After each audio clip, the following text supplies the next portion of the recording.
The Dodgers get their parade, and thankfully, Clayton Kershaw didn't walk the route.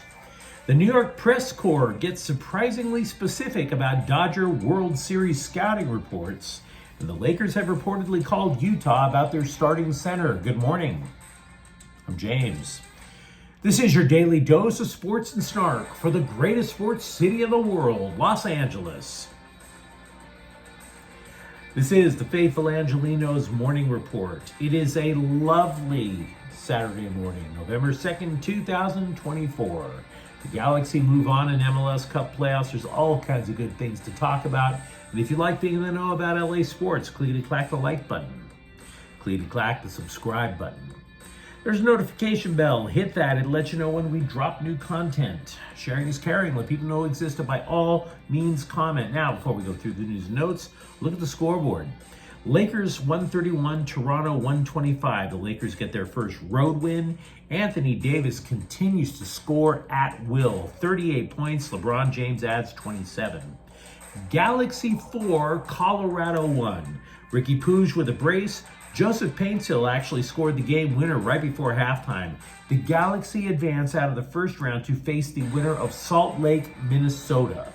Game 2 of that particular series is tonight, if you have no life. And for those who are curious, I don't have one. Portland 3, Angel City FC 0. Let's be real, Angel City didn't even bother to try. They have all this money. Let's see if they finally know how to use it. Meanwhile, today, pretty decent schedule, I must say. USC is at Washington at 4:30. Lincoln Riley could use a winning streak. Recall, he started his Trojans career 11-1 and since then has gone 12-11. UCLA is at Nebraska at 12:30. Let's see if the Bruins can build on their winning streak of 1. I actually mean that. I have worked in Omaha. There are clips of me doing this show there. I hate Nebraska. Oklahoma City is at the Clippers at 7:30. Clippers still searching for their first win in their new home. Chicago's at the Kings at 1 o'clock. Without Drew Doughty, Vladislav Gavrikov has moved up to the top defensive pairing and leads the Kings in ice time with 23 minutes, 31 seconds per game. But what do you say we get to the news? If you went to the parade, I hope you had fun. I've been to 2 of them in the back in the 80s. I'm good. I'm good. They just don't move me that much. So I don't care if a player got too drunk, ripped the mic from Ice Cube and freestyled. Don't care. Don't care if somebody got all emo talking about the greatest fans in the world. I know what Los Angeles is. It's the greatest sports city in the world for a reason. You can get news from those events still. For example, Clayton Kershaw dropped some news. He did get a little too emo, but he also said he's going to undergo surgery for the second consecutive offseason. And not just one doctor, by the way. 2 doctors are coming in at the same time. It's a tag team effort. One is going to work on the left foot that cut short his season, but the second's a bit of a surprise. He needs the meniscus in his left knee repaired. Both will be held next Wednesday. Said Kershaw, quote, "I'll be back somehow. I don't care. I'll be back," unquote. Teoscar Hernandez officially became a free agent yesterday, as did 7 of his teammates. He reiterated that returning to the Dodgers will be a priority. There are many paths, by the way, the Dodgers can take in the offseason to improve the roster. Recall, yes, a lot of people like him, but this is not exactly a young baseball team. Hernandez, by the way, is also in his 30s. So the idea is that they're probably going to give him a qualifying offer, about $21 million. If Hernandez says no and goes elsewhere, LA gets a draft pick, which isn't that bad of an idea. The Dodgers have done that over and over. Rinse, wash, repeat. They do that all the time to replenish their farm system. Now, what they could do in the offseason, if you've watched this program for a while, I shoot down tons of rumors. There are very few scribes. Very few bloggers or anybody whose opinion on free agency or trades that I trust. Jim Bowden is actually one of those guys because he used to be a GM in the major leagues. So I assume that he still has skin in the game, not that he's right about everything. But his guess is that the Dodgers' big acquisition this offseason will be shortstop Willy Adames, who spent most of his career in Milwaukee.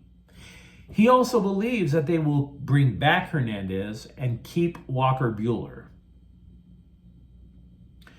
The New York Post is also reporting that the top secret Dodgers scouting reports on the Yankees, they got them. Ooh, feel the secrecy. It's all so sexy. It's like a James Bond movie, only with tobacco and a pitching clock. According to the report, the scouting reports, the Dodgers' big game plan was to let the Yankees step on a rake and then let them get hit in the face with about a dozen cream pies. The scribe who wrote this article about the Dodgers scouting report claims, quote, what the Dodgers told their players in scouting meetings was the Yankees were talent over fundamentals, that if you run the bases with purpose and aggression, the Yankees will self-inflict harm, as was exposed by Mookie Betts, Tommy Edman, Freddie Freeman, etc. That the value was very high to put the ball in play to make the Yankees execute. They mentioned that the Yankees were the major's worst base running team by every metric. Unquote. Which sounds like a scoop. If you've never watched a baseball game in your entire life.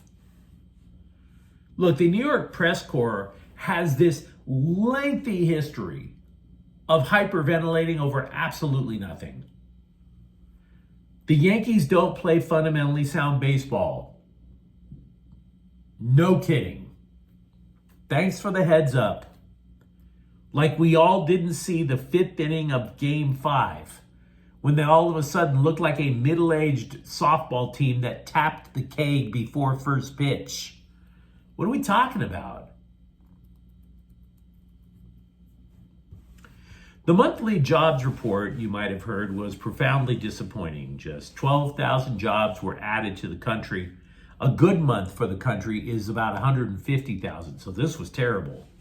And most of those jobs, by the way, were in government. Now, before you sit there and go, James, what is this, a vote for Trump ad? Nope, no.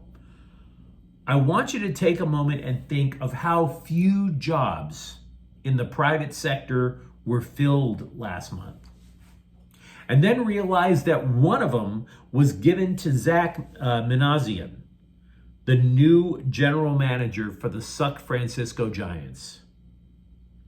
And then I want your blood to run a little cold when you find out that Minazian is Tommy Lasorda's grandson. What? Dude, I realize the job market is tight now. Did you have to make your godfather roll over in his grave in order to get paid? Really? By the way, good luck up north. If you think you're about to get disowned by your extended family, wait till you feel that short leash get snug around your neck. Because if you think the Giants fans are going to give somebody who's palling it up with Tommy Lasorda's family a grace period, you might want to dust off that resume a little sooner than you think, bub. So lots of Dodgers stuff to talk about, which tends to be the case when a team wins a world title. The Athletic is reporting that the Lakers have already called Utah to gauge the Jazz's interest in dealing center Walker Kessler. The idea being that if they landed a legit center, they could finally shift Anthony Davis to power forward, which is where he'd prefer to play. Now, if you follow the Lakers at all, you can guess what the trade package consisted of. I don't even have to spell it out for you. What I also want you to know is that Danny Ainge returned to his Mormon roots and runs the Jazz. Now, whatever you may think of the Church of Jesus Christ Latter-day Saints, Danny Ainge is not a stupid man. And by saying he's not a stupid man, he doesn't want a trade package centered around D'Angelo Russell. So no, it's going to take a little bit more work to land a legit big man. Speaking of big men who are not legit, the Lakers have released Colin Castleton from their G League team. Last year, the idea was that maybe they could turn that former Florida standout into a quality backup center, even though he wasn't drafted. Look, I don't want to dog this guy out too much. He's trying to build a career. I've seen him play. He simply didn't look like he was getting better. So, cleaning house. Puka Nacua didn't practice with the Rams Friday. He's listed as questionable for Sunday's game against Seattle, which could lift the Rams into first place in the NFC West if everything breaks right. It was just a little over a week ago where we were all just chucking dirt on the Rams' grave, let's be honest. And I've been a long-time Rams fan. I was there with the shovel too. I totally get it. Now, when asked if Nacua would play, Sean McVay said, quote, "Wouldn't bet against this guy. My expectation is that he's going to do everything in his power to be ready to roll, and that's the mindset that we have," unquote. Meanwhile, over with the Chargers, kick returner and receiver Darius Davis does not have an injury designation this week, which means his hamstring is probably good enough to go Sunday against Cleveland. The dude missed the last 2 weeks. To be clear, he only has 2 catches on the year, so he is no savior to the receiving room by any means, but he does have an impact on special teams. But you let me know what you think in the comments thread. A lot of Dodger news lately, don't you think? Talk to me about what you think Kershaw can do after 2 more surgeries. Or for that matter, do you think that the Dodgers had this master plan to defeat the Yankees that was executed perfectly? Speaking of perfectly, the way I'm stuttering at the end of the clip. But thank you for watching. I'm James. We'll be back tomorrow. Faithful Angelenos is a Ken Cortel Queso production. Take care.